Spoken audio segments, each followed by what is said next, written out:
Hey guys, DibtheAwesome here to give you yet another Monster Legends Guides where we talk about monsters' moves, rune sets, partners, all that jazz. Today we are taking a look at Rabooka for our 100th episode. That's right, folks, this is the 100th guide, at least according to my playlist page. This is, in fact, the 100th guide. I've done 100 guides. Please take the time to look at all of them. It would be really awesome.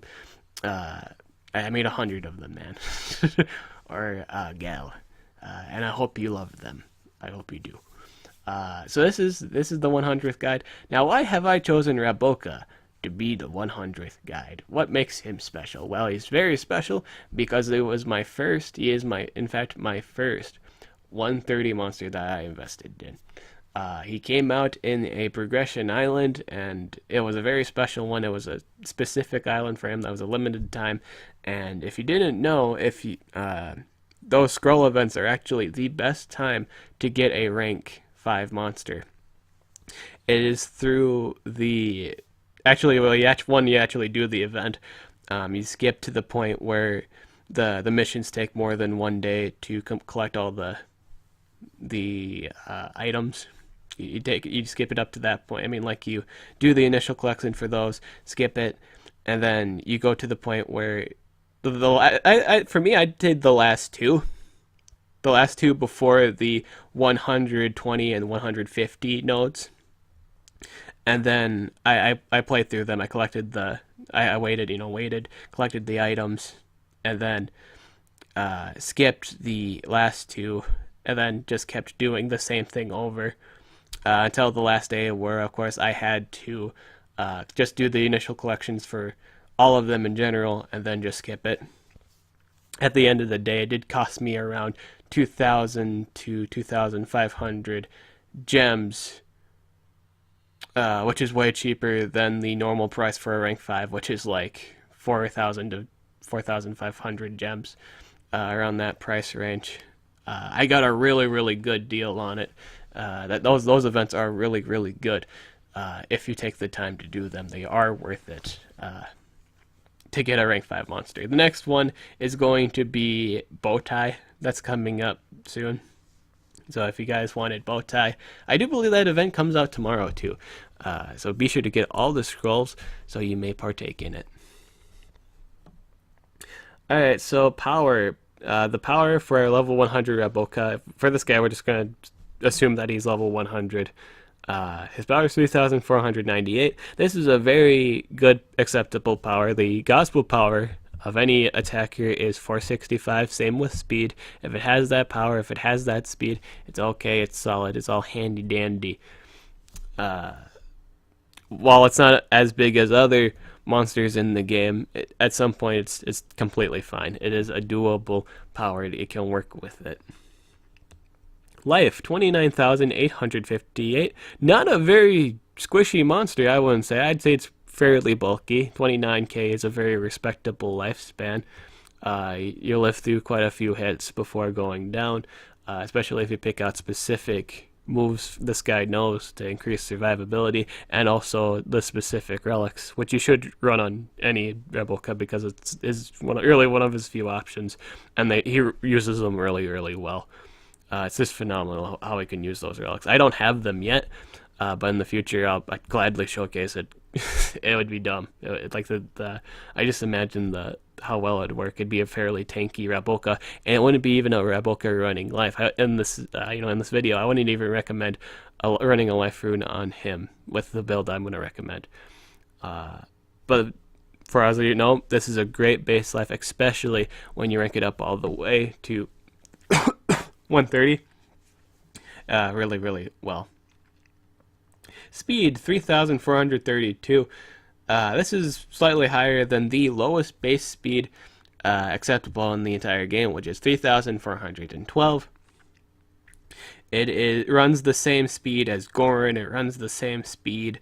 Yeah, I'm just kind of out of it at the moment in terms of monsters that run the same speed nowadays. But just so you know that this speed, it's like second acceptable, alright? It's like the second acceptable speed. Or at least second lowest acceptable speed, 3,432. Outpaces quite a few monsters in the competitive scene. Specifically in the magic category.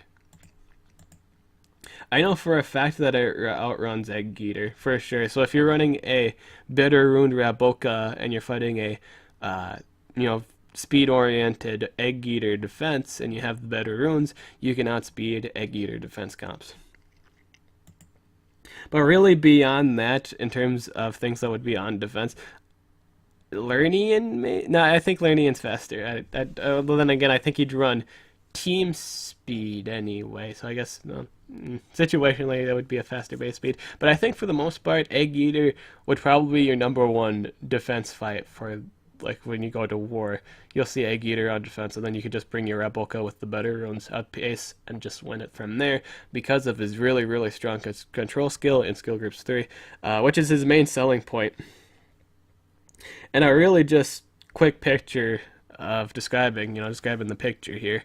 This thing was basically got all these cool toys from a bunch of different monsters, but like it takes ranking up for him to really take advantage of it, and specific rune and relics to really just bring it all together, and partners. It takes a lot of things to bring it together. He himself, he just needs a little bit of influence to make him really, really good. And we'll go over that at the end of the video for the most part. His trait is Hardened. This is a fantastic trait. It is a competitive trait. Very, very good to put on defense. It has a 20% less likely chance to get denied, or, SAS effects in general, so you have 20% less chance to being on fire, you have 20% chance of being poisoned, 20% less chance of being frozen, the list goes on. You have a 20% chance of nothing happening to you, period, when someone hits you, like at all. Like in terms of just status effects, I mean, not like in damage. Like if you get hit, and you'll take the damage, but it doesn't cover damage, but it covers the status effect proccing or not. Nerf this. This is basically, it's like the represents its, kind of kit here, because it's kind of got all this good stuff, but it seems like a nerf version of the things that they have. Nerf this. This is removes all positive effects from the, the attacker itself, and removes 100% of total life from one enemy, and removes 100% total life from itself, which basically means you've essentially killed someone, but you've also killed Rabooka. In hindsight, this would be a bad ultimate. I have noted that this is a bad ultimate with Dharma's pet situation. It's like the Dharma's pet scenario. However, this one's better. With nowadays monsters, this works just fine. Here's a few reasons why it works fine. One, it's percent based health. It's not solid damage. It takes 100%. It's like, think of it like DOT. So you're basically guaranteed to take 100% of someone's life. You've just instantly killed someone. It doesn't matter how many, life regens or double healing, whatever have you. If they're healing more damage than you're dealing, doesn't matter. This does percent base health, and if their protections or shields, what have you, doesn't really cover that 100%, they're just dead. They've spontaneously lost a unit with no struggle whatsoever. They just instantly died for no reason. They've just died. I do believe this hits for the most part. I don't think it misses as well, since it has 120 accuracy. It's pretty likely it's going to land. You have a good chance of hitting something with it. Being the fact revivers exist nowadays, this thing is easy to... This is a good ult to run in those situations. Not necessarily good if you can't back it up in war. You should only ever use this in war when you can just bring Rabooka back. It's like when there's no consequences, or it's really your final option. You can't do anything else to secure your last remaining coins. Or you can't go away without destroying a specific monster at the risk of losing the other 2 coins that you will probably lose if you don't do it. It's a very, very it's a move that requires key timing and really just paying attention to the fight. I have won quite a few games just because I used it when I absolutely needed it. I don't use it right away. I haven't used this in war yet, but I've used it in PvP. And I've won quite a few multiplayer battles with it. It's actually really funny to like completely destroy like Undertaker's cryotans. It's just funny. It is amusing and it works. It's great. Uh, but yeah, for the most part, run things that revive. In terms of a war scenario, you want to run things that bring back Rabooka so you don't lose the coin. But you will completely remove a problem monster from the field. That's the lovely thing about this. Really, really good skill. Really good defensive skill, too, when you just want someone to lose a coin. In all honesty, if you put this thing on defense, a few things, the reasons why people are putting this on defense, they're banking on the idea he gets ult turn 1, and it just goes good for them from there because you've spontaneously lost a coin again for no reason. People love doing this. People love putting Oros on defense. People love putting Cryotan on defense. People love putting like Tankirion on defense just because you've spontaneously lost a coin for no reason. People love doing that. This, however, is pretty tricky because since it's a magic monster, that means there's a plethora of monsters with possession. And yes, it does end pretty bad if that happens. So be sure to put something that gives immune to possession on defense so that doesn't happen to you. It's very important that you do that. If you can ensure this thing's safety while it waits for its ultimate, you're good to go. Its relic slots are a sword and shield. These are, in hindsight, it doesn't look like these would be good relic combinations. It is actually really good for this monster in particular.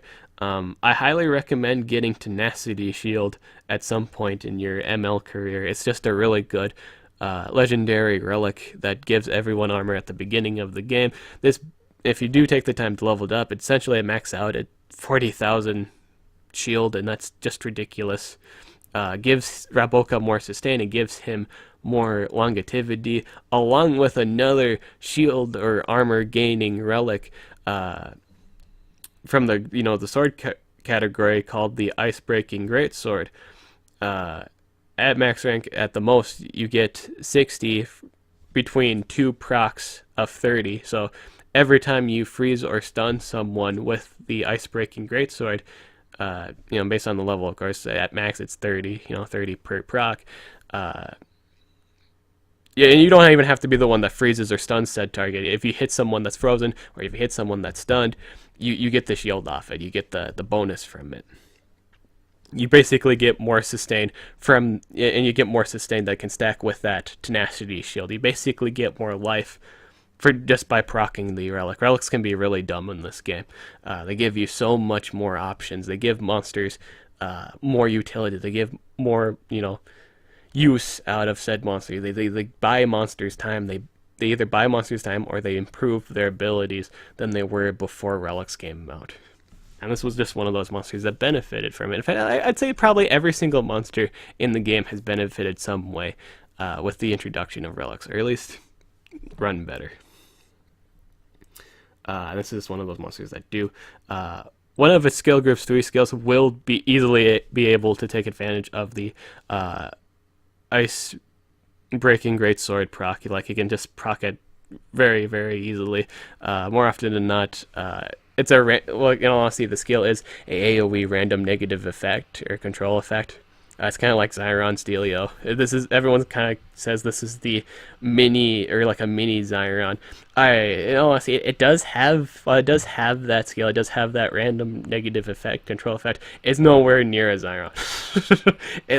It's basically, I always like to think someone saying this is a sub, except it's missing the most important part of the sub, or like it has like the basic, the main point of the sub, the main ingredient, but all the basic stuff is just taken out of it. That's basically what I think of Rabooka is. He basically has the nicest ingredient, but everything else about the sandwich is gone. There's not even bread on it, dude. That doesn't mean this monster is terrible. It just means everybody's just kind of think it's garbage because it doesn't do it as good as it's another thing. That words. It's not.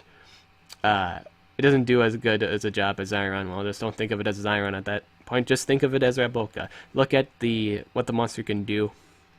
What it can do beyond that. It's able to do damage if you give him a strength rune, and it's able to do like you know, an AoE of control effects that's random. That could result in your a mega stun or a mega possession, which is really good. Really good self buff that gives you like double damage and mechanical hater, instantly killing the enemy's mechanical monster. Really good self buff that we'll talk about soon. I want to talk about one skill in skill groups 1, and that's defense matrix. Now, you only ever run defense matrix if you really just want to build a really stalling one. It's not that much of a cooldown. It only costs like 16 stamina and a 2-turn cooldown. The rotation's alright, it works. This is just for a bulky Rabooka, you'd run defense matrix. That's the only reason you run it, and you run it with like a life rune, or you may have the option of not running the life rune, and just stack it whenever you have like sword, ice breaking great sword, or the tenacity shield. That's really the only time you will ever use defense matrix. Or like in case of the event you get possessed, I guess too, you just have another chance not to do anything and not bother anyone. Though I don't really see too much of a point in it if the enemy brings a Rabooka themselves or a scrap warrior. Rabooka will just wind up dying in the end because of the next skill we're going to talk about here. Excuse me.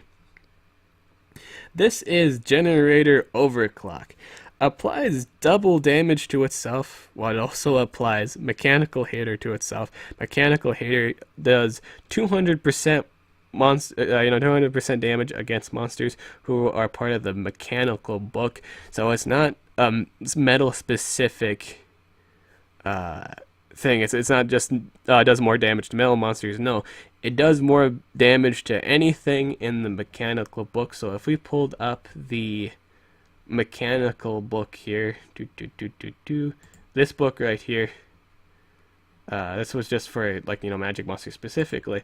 But now if you look here, these are all the legendary monsters at the moment that will spontaneously die if they get hit by anything, you know, any attacker or anything like that with Mechanical Hater. It does so much damage to them. It just basically ruins the monster. Sends them to complete oblivion. It does so much damage, especially with Rabooka's buff here, which while it also applies double damage. You know, Mechanical Hater does triple the damage, so when double that, you know, add those together, that's 500%. You do 5 times more damage to a monster now. That's just nuts. To any mechanical monster, that's just crazy. It spontaneously kills someone. Like, you're guaranteed to kill them. It could be like the weakest attack in the game, maybe like 10 damage, and you would still probably kill them. That's how dumb the boost is. Like, it could be like a 10 damage skill, and you would still spit on and tip over, like, Tankiri on it. You do that much damage. You do so much disgusting damage. It's dumb. It's just dumb. Especially at one thing. It's just dumb. I did like 190,000 damage to a time here. It's disgusting. Like, the boost is just bizarre. However, despite me praising and milking this, you know, how good this, you know, self buff is. You know, again with a, you know, spammable utility and 29 stamina, it's not too much of a that's kind of a in the middle of stamina cost there. It's not as good as Scrap Warrior's buff. Even though Scrap Warrior does way less damage than, you know, Rabooka's here. He doesn't apply double damage. However, he does it better because it gets his Scrap Warriors is an extra turn. This isn't an extra turn. And he can just easily kill a mechanical monster without the double damage. With the double damage, it's really just way overkill. With Mechanical Hater, it does just enough damage to kill pretty much anything. You don't need the double damage to kill the mechanical monster, guaranteed. I've lost coins because of this Mechanical Hater thing with, you know, Scrap Warrior. I've lost coins and they weren't even running damage. And they did like 59,000 damage. That's how good Mechanical Hater is. I realize book specific damage buffs. They're really good for those situations. It's not as good as Scrap Warrior's buff. Situationally speaking, if you were to, the best way to get this combo off, the skill actually combos with the boiled rancid egg here. This is the bread and butter combo. This will be your most damaging combo orientation here. words. What was I gonna say? You can actually use the skill we're going to talk about in skill groups 3 to make this a lot easier on yourself to proc this, based on the situation, I guess. But for the most part, you either need to have a extra turn monster with you to proc this. You use this first, and then you have your extra turn monster give an extra turn to Rabooka, and then he could do Boil Trance with the egg, or the AoE and just completely wipe stuff out. But for the most part, you can get this done. This is a doable combo, but it requires you to run the 2 strength and 2 speed. For the most part, you should run a strength and 2 speed. That's the build that's been working for me anyway. When you're running this setup here, it really works well. The flow is really good. What else is there to say? But yeah, this is your main damage skill, Boiled Rancid Egg. This is a 65 1-turn cooldown, 25 stamina skill. The debuffs on this are all supportive. I will say this is one of the first monsters to run support-oriented debuffs, from guard down to half healing to negate healing. Really just a high probability of negating or affecting the healing effects of monsters. Very, very high probability. I've also gotten damage reduction multiple times. I will say these debuffs aren't that good.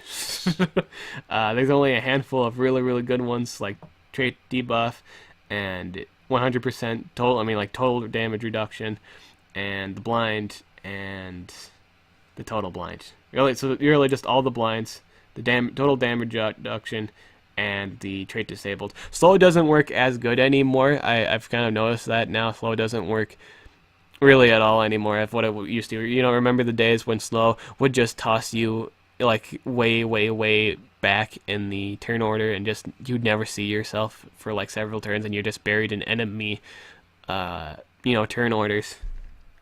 That doesn't work as good anymore. It's actually really garbage. From what I've seen, with the slow relating stuff, they have patched haste and slow, and it's not as broken and dumb anymore. I don't believe I've seen any haste amulets or anything like that competitively for a while, because they fixed the speed stuff in the game. They have fixed it now. So I think it only works when the monster is slower, or like now slower than your current monsters. I think that's how the situationally that's work. So this might come in handy when you're fighting monsters that are slightly faster than Rabooka and they're running the same rune count. But that's really about it. It's not. My point is, it's not really good for, let's say if you're running this for team speed. Let's say you're running this as a team speed monster, which is one of the competitive options for it. It's not, the debuffs aren't that too punishing. It is far more punishing for like, let's say you're running like a RFL or a Eulitree. Their random negative effects are more punishing. With old school random negative effects, you could get burned, you could get poisoned, you could even get denied. Though magnetism seems to be a really common thing. I will say it's these debuffs are better than getting magnetism a lot for the most part.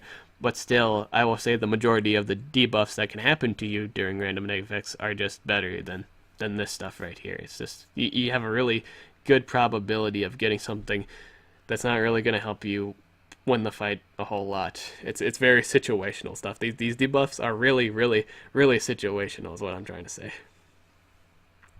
Except for total blind and the blinds and the guard down. I think guard down's really good. But yeah, that's just about it. I'd much rather have DOT potential here, but he doesn't offer that in terms of his random negative effects. It all seems to be support oriented. Rotten Egg applies a random control skill to one enemy, requires a cooldown. This is a 2-turn cooldown skill, 0 damage, 38 stamina. I will say, despite this not doing any damage, a lot of people are upset this does like no damage. It doesn't really matter. like based on how I've been playing him lately, or like with the AoE. I just learned the AoE, the AoE in skill groups 3, and that just works just fine because for the most part they are either mega stunned or possessed. Like there's a really high probability of your monsters being possessed or mega stunned. And for the most part, I always feel like with the random negative effects, it always seems to land on the stuff that they wouldn't want it to land to begin with. So, no, I mean what I mean by that is like let's say something was immune to possession, they're now frozen. Like that in terms of luck, that's how I've always seen with this this debuff. This is one of his main selling points, by the way. Are these like random negative effect skills? They just don't do any damage. This is a really, really good status control skill. You may run it on the team speed sets or the denier sets. You don't really need it for damage. I will say that you don't need to run this for the damage build. You could run it based on your playstyle, but for the most part, you don't have to run it.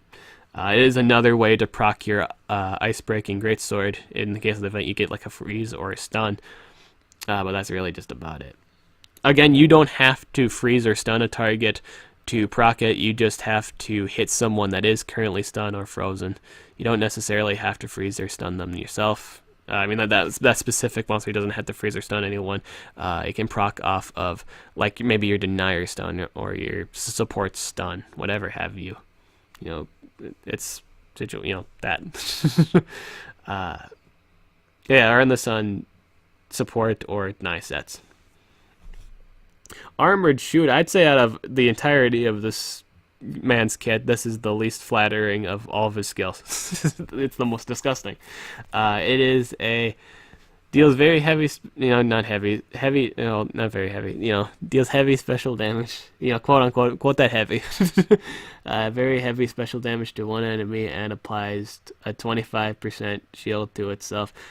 1, why is this a 50 damage skill? 2, why is it a skill groups 3 skill? And 3, why is the shield terrible if the damage is Those are all the questions you ask yourself when you first see this move, and my answer is I don't know why. I don't know the justification. When this thing was released, I didn't understand the justification for it.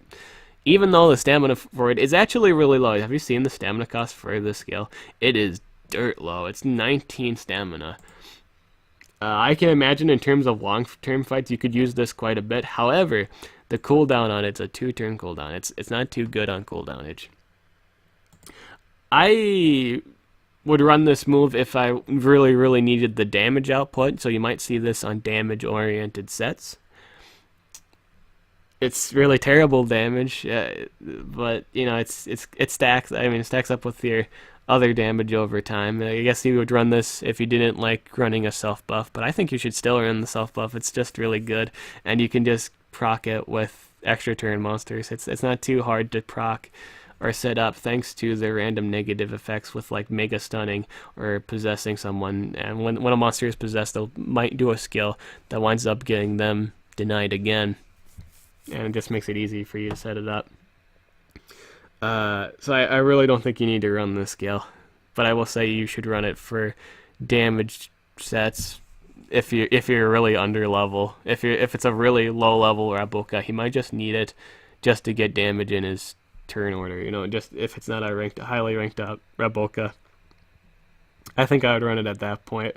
And if I was going to run him like with damage, but that's it though.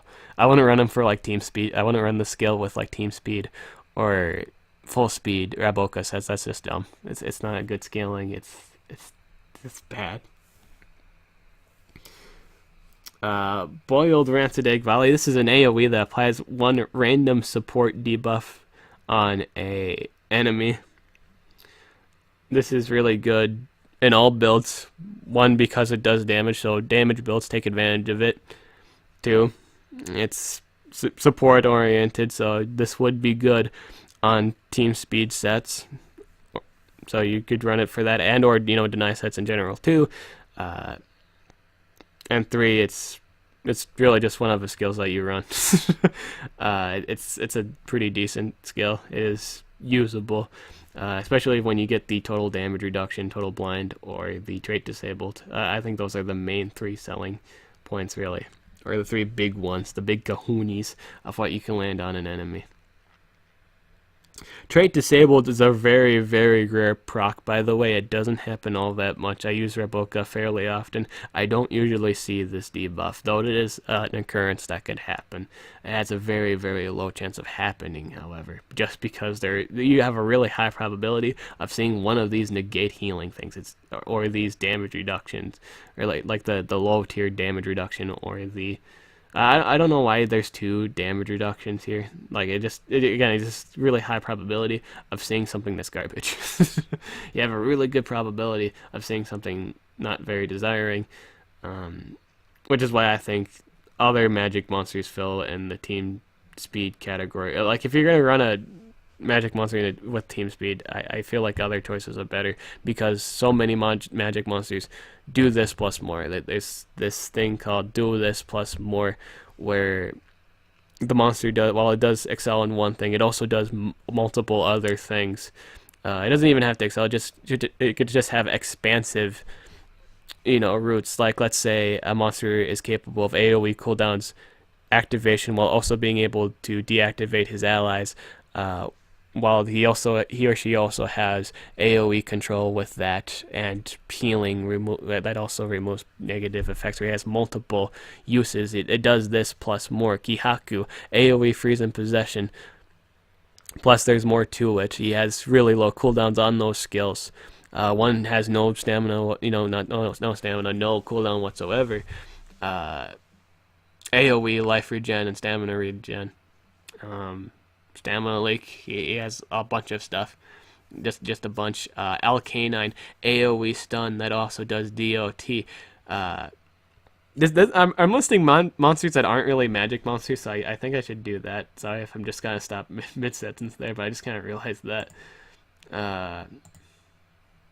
Let's see here, for magic monsters, Egg Eater has like 2 AoE possession skills with a AoE blind and burn.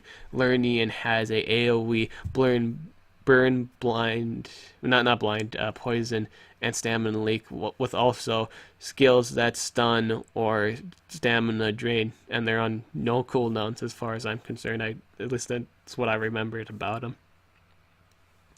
Chrysandria, AoE stun that removes positive effects from enemies, single target damage skill that removes all negative effects on a 1-turn cooldown on everyone.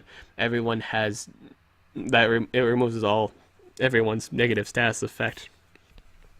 Bowtie can deactivate cooldowns, apply protections of all sorts of things like burns, blinds, DOT, what have you. Deny, he does a lot of stuff.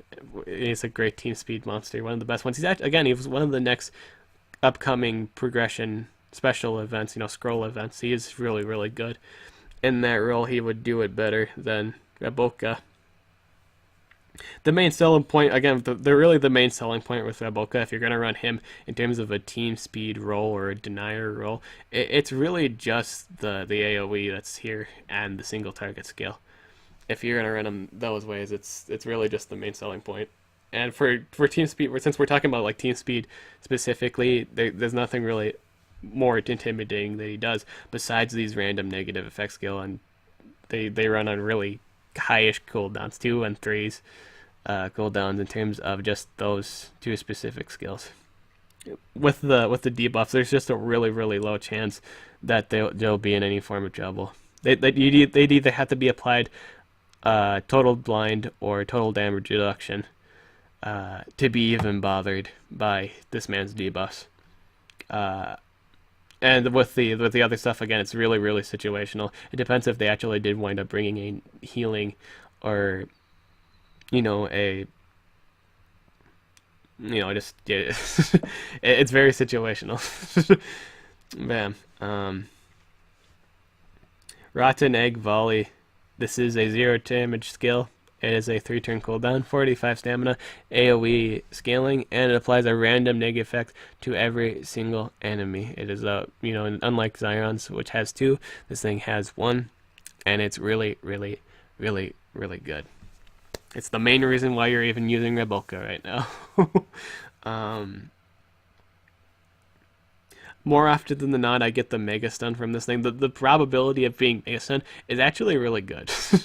I usually get Mega Stun quite a bit with the random negative effect. So it's always going to be something that you didn't want the effect to be, and it's always going to be that. And that's just how good random negative effect is. It's just got really good probability of you getting away with things. It's a really, really good control effect.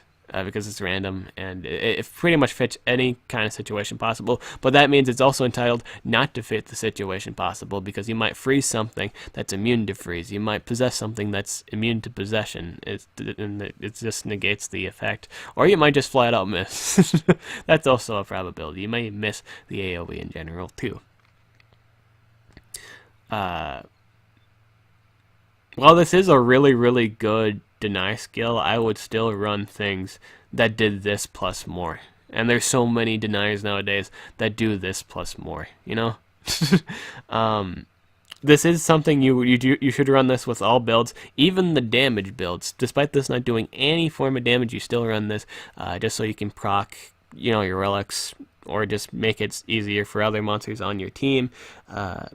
That being said, again, you run this thing with extra turn monsters and or revivers. It's just a good idea.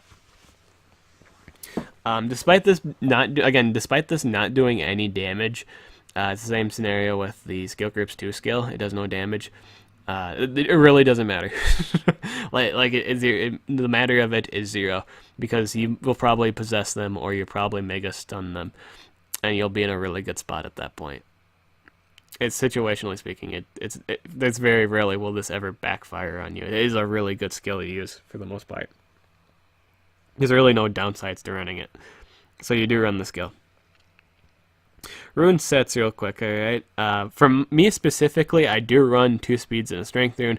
The reason for that is he has priority over the other 2 monsters on the enemy team. So that way he could set up the Rotten Egg Volley. You can do the random control effect, which gets a lot of monsters in bad situations. It's very, very beneficial for Rabooka. It gives Rabooka a really strong fighting chance against other monsters in the game. Along with his relics, if he could get the freezing or the stun off, basically he gets shielding from it. That's why you don't really need the life rune. So you can feel free to run that damage rune and cause havoc. The damage rune enhances the damage from boiled rancid egg for the most part. This is your main source of damage, and he's able to rotate this phenomenally well. Again, he works really, really good with extra turn monsters. It's a very easy combo to get done. It's not hard at all. You know, you just run a monster with extra turn, team speeds, and then you do generator overclock, and then you do this skill. Do the extra, and then you do boiled rancid egg and kill something, or you do the AoE. It depends on the situation at that point. But for the most part, generator overclock, extra turn, boiled rancid egg just kills things. Things die, and it's lovely. Cloud works really, really well in terms of it's not a reviving extra turn monster, but it is his best pairing because it gives him precision with that too. So it guarantees the death blow on like a denier or what have you. It's just situationally really good. Or you could do Rotten Egg Volley, depending on what you want to do, really. It's all up to you. This doesn't do any damage, though. It's just more so there, so if you need to have an extra turn to do a deny skill, you have it on you. My build, my damage, my move build for this monster, for the strength, and the 2 speeds, Rotten Egg Volley, boiled rancid egg volley, boil rancid egg, and generator overclock. I run all these skills. This is to complement with the rune build. It's all about priority over the other monsters, the other 2 monsters that isn't the denier. And for the most part, I've had huge success with this. Like, let's say I'd go before the enemy monsters. If I had, in all honesty, if I had the Ice-Breaking Greatsword, I'd see him, like, because I'm fighting other 130s too, with relics and all that jazz. If I had the relics and I actually had the maxed out runes for it, it would be really, really bulky. It works really, really well in terms of the setup. It formulates really good.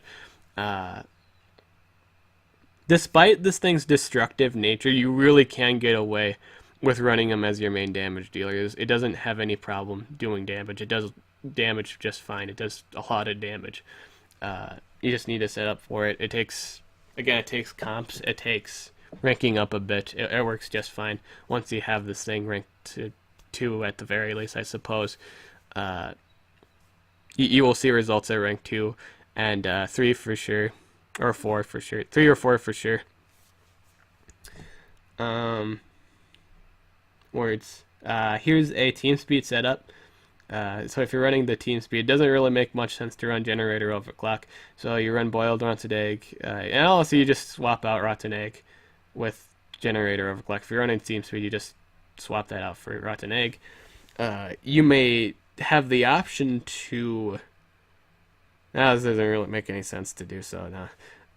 But yeah, I would just run rotten egg, boiled rotten egg volley, and rotten egg volley if I was doing a team speed or speed set. So if you're running speed or team speed, just opt to running the deny skill. It's really no different variation. This guy has really 2 alternative options to just the main selling point of his kit. The main big shout outs to his kit if you're not going to run them. You run the specific ones, I mean. If you don't really like the double, don't like anything that doesn't give you protection, you could run defense matrix. Though honestly, just run generator overclock. It's just really good. Is there really anything else to really say about Rabooka other than the fact he is a really awesome design monster? I don't believe so. Overall, really, really fun monster at 130. If you were thinking about getting him to 130, is he worth it? Personal opinion, yeah, he works really, really good at 130. He's disgusting at 130. He does so much stuff at 130 when you combo it with other monsters that really, really complement his utility. It is really, really good, such as extra turn monsters and revivers. Or things that make a stun. That's also really nice too. Anything that can extreme stall, it's all welcome to this man. I think really busted partners with this monster are Cloud, Sammy, Gakora, and Zyron. Those are really huge ones at the moment, in my personal opinion, of really powerful partners to pair it up with. Let me know how you've been using your Rabooka in the comments section below. I've been having a lot of fun with Rabooka. I think he's really awesome. And that's really about it. I'm really happy I did this guide. It's my 100th guide. I hope you guys had an awesome experience listening to it. I'm DibtheAwesome. I'll catch you guys later.